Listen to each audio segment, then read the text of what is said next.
ελέγχεσαι ημάς από παντός αδελφού, ατάκτος περιπατούντος και μη κατά την παράδοση ή παρέλαβον παροιμών.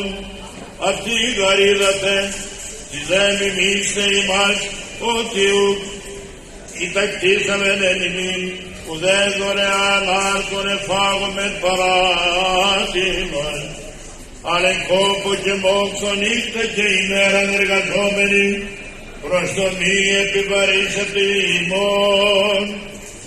Ουκ ότι ουκ έχομεν εξουσίαν αλίνα εαυτούς τύπων δόμεν, ημίν εις το μιμήστε ημάς, και γάρονται ημεν προς ημάς τούτο παραγγέλωμεν ημίν, ότι ήτης ουθένει εργάζεστε μη δέσιετον.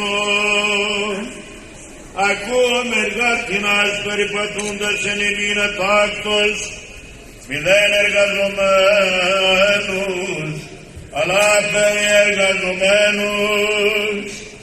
Της δε τούτης παραγγέλωμεν και παρακαλούμε δια του Κυρίου ημών Ιησού Χριστού.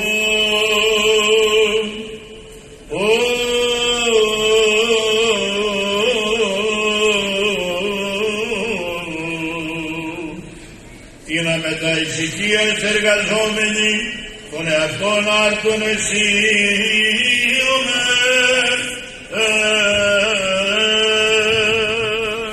Σαν μέσα 30 χρόνια ειρήνη στη σοφία ορθή ακούσομεν του Αγίου Ευαγγελίου, ειρήνη πας Και το πνεύμα Χριστού.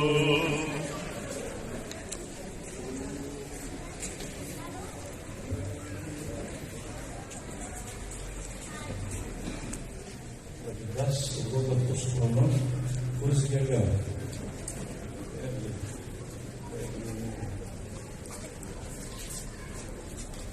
Και τα λουκάνα Αγίου Ευαγγελίου το ανάγνωσμα προσκομμέν.